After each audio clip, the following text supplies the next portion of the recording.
হিন্দুদের শরীরে তাদের রক্তের বিনিময়ে রঞ্জিত হয়েছে বাংলার রাজপথ।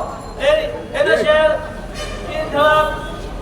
কালো রাজপথ এদেশের তরুণ সমাজের বুকে তাদের রক্ত দিয়ে ঢেলে দিয়ে 5 তারিখে বয়ে নিয়ে এসছে একটি নতুন দিগন্তের সূচনা।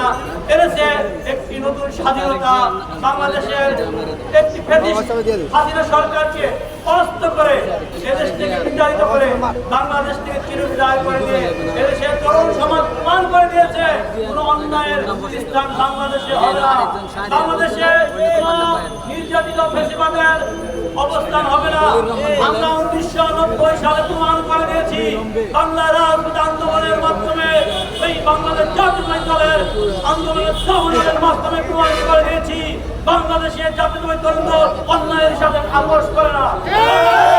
তরুণ দলের নেত্রী এবং খালেদা জিয়া আমাদেরকে সেই শিক্ষায় শিক্ষিত করেছে। আমরা শিক্ষা নিয়েছি অন্যায়ের সাথে আমরা আপোষ করবো না। আজ বর্তমান তত্ত্বাবধায়ক সরকারকে দাঁড়িয়ে দিতে যাচ্ছি। আগামী 24 ঘন্টার ভিতরে আমাদের প্রাণ প্রিয় নেতা বাংলাদেশ জাতীয়তাবাদী তরুণ দলের প্রাণ প্রিয় নেতা এবং বাংলাদেশ জাতীয়তাবাদী তরুণ দলের উপদেষ্টা নীলফামারী 1 আসনের ক্লিনকিমিদের সংসদ সদস্য ইঞ্জিনিয়ার সংগ্রামী সাথী বন্ধুগণ, আপনারা জানেন বিগত 16-17 বছর এই ফ্যাসিস্ট সরকার খুনি হাসিনার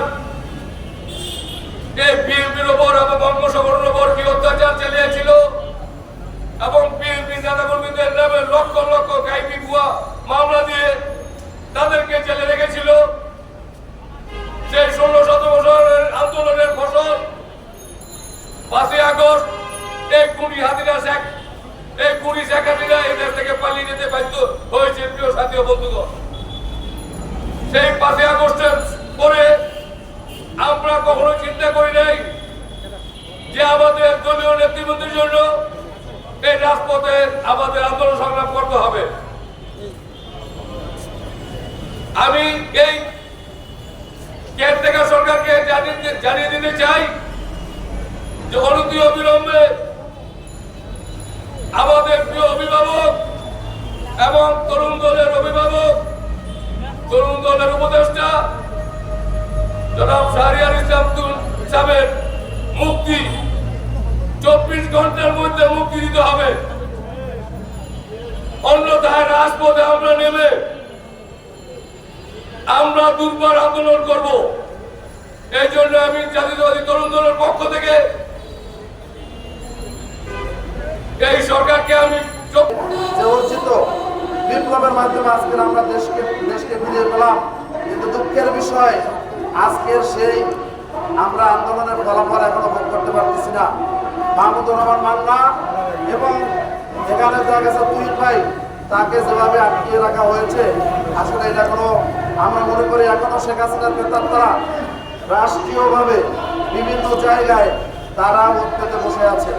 শুধু এই দলটাকে, এই সংগঠনকে, বিএনপিকে যাতে সাংগঠনিকভাবে দুর্বল করার জন্য বিভিন্নভাবে আওয়ামী সেই রিকশাওয়ালা বেশে, কখনো শ্রমিকের বেশে, কখনো আনসারের বেশে তারা বিভিন্নভাবে এই দেশটাকে উপদেষ্টাকে এইভাবে প্রত্যাহার করুন। আপনারা এতটুকু দেখতেছেন না, সম্মানের জায়গাটুকু আপনারা দেখতেছেন না। নীলফামারী জেলার সাবেক সফল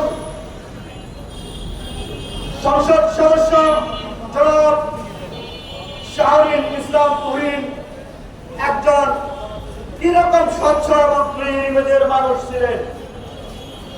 উনি ওনার রাজনৈতিক মতাদর্শে বাংলাদেশ জাতীয়তাবাদী দল বিএনপির আদর্শ লালন করে রাজপথে থেকে সূর্য সৈনিকের মতো আন্দোলন সংগ্রামে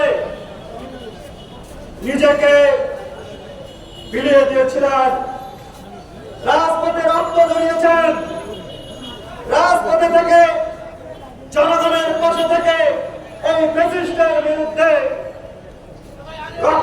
রক্তিম চক্ষুকে উপেক্ষা করে সামনে এগিয়ে গিয়েছিলেন। আপনারা আজকের ইতিহাস দেখে নিন। আপনারা খুব জরুরি ভিত্তিতে ইঞ্জিনিয়ার শাহরুল ইসলাম তুহিন ভাইকে মুক্ত করে দিন। এই মামলাগুলো মেরিট বেস মামলাগুলোকে দ্রুত গতিতে রিমুভ করে তাদেরকে সসম্মানে আমাদের মাঝে ফিরিয়ে দিন, মুক্তি দিন। আর সম্মান নিয়ে সিনেমিনি খেলবেন না। বাংলাদেশ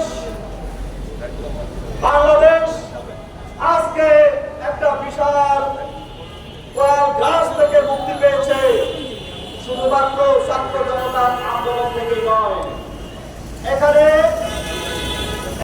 ইঞ্জিনিয়ার শাহরিয়ার তুহিন, সাবেক সংসদ সদস্য নীলফামারী, সাবেক সভাপতি নীলফামারী জেলা বিএনপি, আমাদের বাংলাদেশ জাতীয়তাবাদী তরুণ দলের উপদেষ্টা, উনি বর্তমানে জেলে অন্তরীণ। আমরা এই পর্যায়ে বলতে চাই যে বর্তমানে 5ই আগস্টের পরে কিভাবে আমাদের ভাইয়ের বক্তব্য তো শেষ, ভাইয়ের বক্তব্য শেষ না, জাতীয়তাবাদী তরুণ বক্তব্য দলের আছে দুজন। ইঞ্জিনিয়ার তুহিন জেলে অন্তরীণ থাকে। এত দিছে। আমরা এই অন্তর্বর্তী সরকারকে এই পর্যায়ে একটা আলটিমেটাম দিতে চাচ্ছি যে আমাদের তরুণ দলের প্রাণ সাবেক সংসদ সদস্য ইঞ্জিনিয়ার তুহিনকে অবিলম্বে অতি সত্বর নিঃশর্ত মুক্তির ব্যবস্থা করুন, অন্যথায় তরুণ দল সারা বাংলাদেশ ব্যাপী